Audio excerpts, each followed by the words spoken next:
Half the price of an electric bicycle, or at least many of them, 222 kilometers of range. It's actually got airbags. It's got features that you don't get in a 30,000 US dollar Toyota or a Mazda or a Nissan. I mean, this thing's actually technologically advanced. It uses AI. DeepSeek is integrated into the car. You can't get that on like 90% of the cars that you can buy brand new for 10 times the price of this thing. It's honestly shockingly good for $4,600. I love these little electric cars. I reckon I'd buy one of these if they were available for sale here in Australia. And I think even in many countries, I think people would buy one of these, 4,600 US dollars. That doesn't include incentives. Many cities in China offer you incentives on cars like this, and you can end up getting one of these for about 3,000 US dollars. Think about it, electric bicycles, electric mountain bikes. I bought an electric mountain bike in the past. I think it cost me about 9,000, about 6,000 Australian, about 6,000 US dollars. Many people spend double that. So the fact you can get a pretty good electric car for 4,000 US dollars is just unbelievable. It's one of those things where you say, only in China. Here are the details, the specifications, how much range you get, and what it actually looks like. Hello, my friends. Great to have you with us. I'm Sam Evans. You're watching the Electric Viking. Had a lot of new subscribers come on in the last week. I think about 8,000. So welcome to all of you guys. To the new subscribers, we have done 7,200 videos over the past just over 4 years. Tons of interesting content there to check out. The 2026 Besturn Pony, it's a mini EV. It's launched. Starting price is 4,700 US dollars. And like I said, incentives in China, I mean, in some places you can get it for about 3,000. And the peak price, the most expensive version, is 6,300 US dollars. What do we know about it? Well, Car News China says that the refreshed Pony is a 3-door, 4-seat micro-electric car. These vehicles are super popular in Japan, massively popular. In fact, they're the most popular type of car in Japan. And I think cars like this are going to succeed really, really well. There's some of these small Chinese EVs because you can buy these sorts of vehicles in Japan, but they're literally 4 times the price for what is basically the same kind of car. There's 5 versions, and the driving range, all 5 of them have 222 kilometers of CLTC range. So even the cheapest version for 4,600 US dollars has 222 kilometers of range.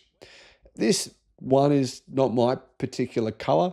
I got to say, I'd be a little embarrassed to drive a cherry pink vehicle. But anyway, you can get cherry pink. And obviously it's aimed at more of the female market. There's also a cocoa brown interior trim. Not really my color either. But anyhow, LED lights, it comes with those. As you can see, very small wheels. I believe they're about 12-inch wheels. It's sized. It's an interesting size. It's 3 meters long. For you guys in the United States still using those old school numbers, it's 118.1 inches long. And it's 1.5 meters wide. So it's not particularly long, not particularly wide, but it's actually extremely practical because you can see it's got only a very, very tiny bonnet. So it's a fair bit of interior space. And it also has a 10.1-inch central control screen.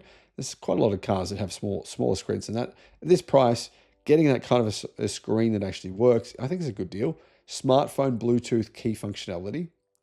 Many car manufacturers, particularly Japanese ones, don't even have this option to use your smartphone as a key, right?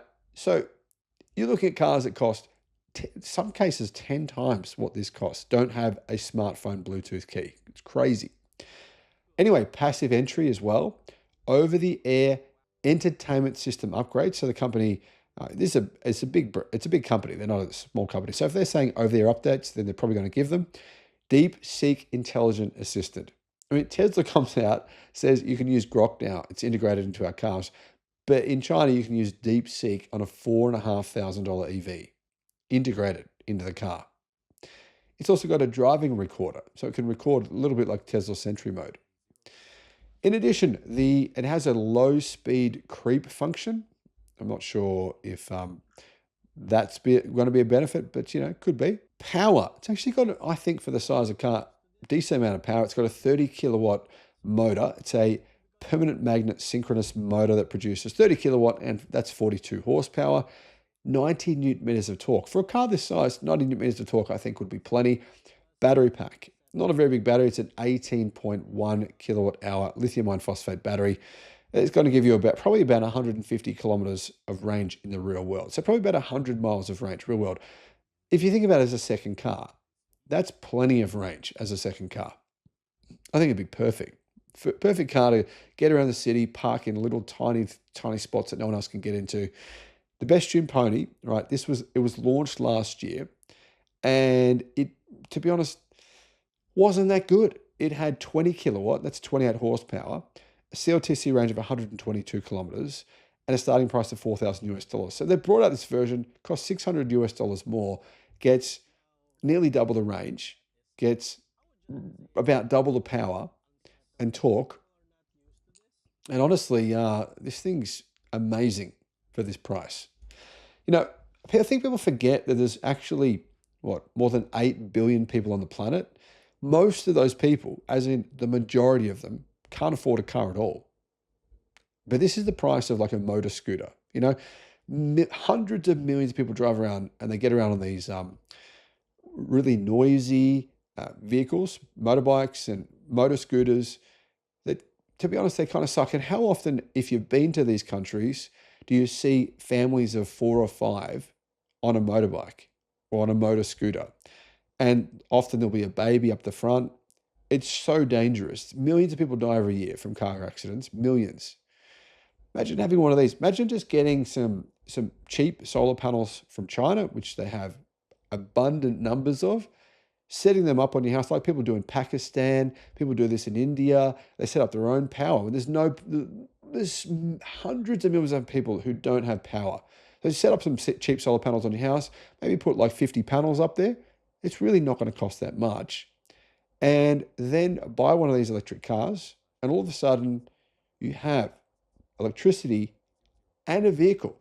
Now, I know this is, still out of the price range of a lot of people, but it's probably in the price range of a lot of people too. I just think give it 10 or 20, give it 10 years, and we start seeing these vehicles and abundant solar in developing countries, in third world countries. This to me is a tremendous solution, and I'm really excited for the future. I honestly think this will work. I know there's a lot of reasons why it couldn't work, why it won't work, but there's also a lot of reasons why it will. So let's focus on that. Let me know your thoughts in the comments, guys. Do you agree? Do you disagree? Thanks for watching. Bye-bye.